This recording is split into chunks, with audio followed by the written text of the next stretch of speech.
अधिकृत आकडे देखील ते जे सबमिट करतात ना ते देखील बघून घ्या आपण। त्यामुळे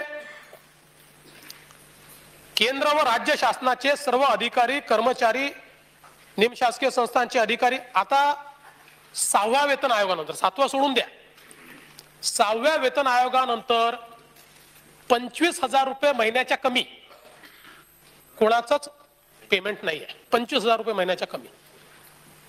आता जो खरा शेतकरी आहे या शेतकऱ्याला 25,000 रुपये महिना मिळतो का हो?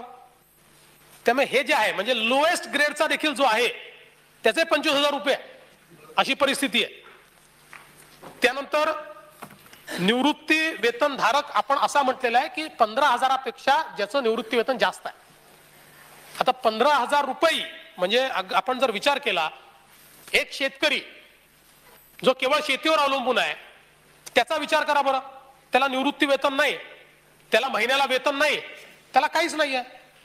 त्यामुळे हे 15,000 रुपयापर्यंत निवृत्ती वेतन आणि 15,000चं निवृत्ती वेतन म्हणजे हे बरेच वर्चस्व लोक येतात त्यात।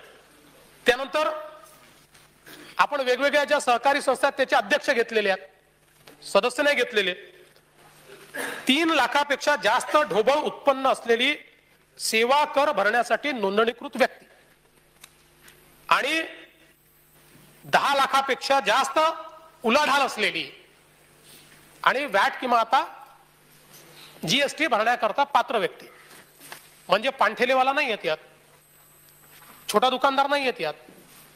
जो जीएसटी भरण्याकरता पात्र आहे ज्याचं रजिस्ट्रेशन जीएसटी मध्ये होऊ शकतं 10 लाखापेक्षा जास्त उलाढाल आहे 20 लाखापेक्षा नाही आपण 10 लाखापेक्षा म्हटलं। आता 20 पूर्वी होता तर 10 लाख झालाय। ते पूर्वी आपला जेव्हा हे होता काय म्हणतात वॅट मध्ये ते 20 लाखाचं टर्नओव्हर आपण थ्रेशोल्ड ठेवला होता।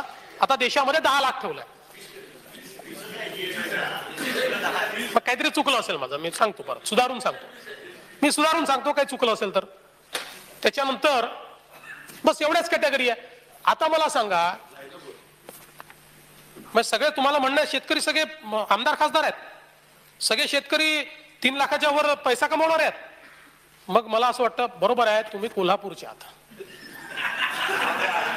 विदर्भ मराठवाड्यात येऊन बघा मग तुम्हाला समजेल शेतकरी काय असतो।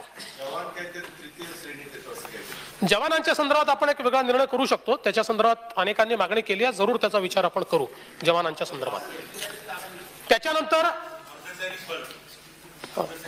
त्याचा विचार करू आपण, म्हणजे आता लगेच मी त्याच्यावर हे करत नाही पण काही या गोष्टी आहेत की ज्याला आपण रिस्पेक्ट दिला पाहिजे त्याचा विचार करता येईल आपल्याला। त्यामुळे हा काही कॉलम काही कठीण नाही आहे।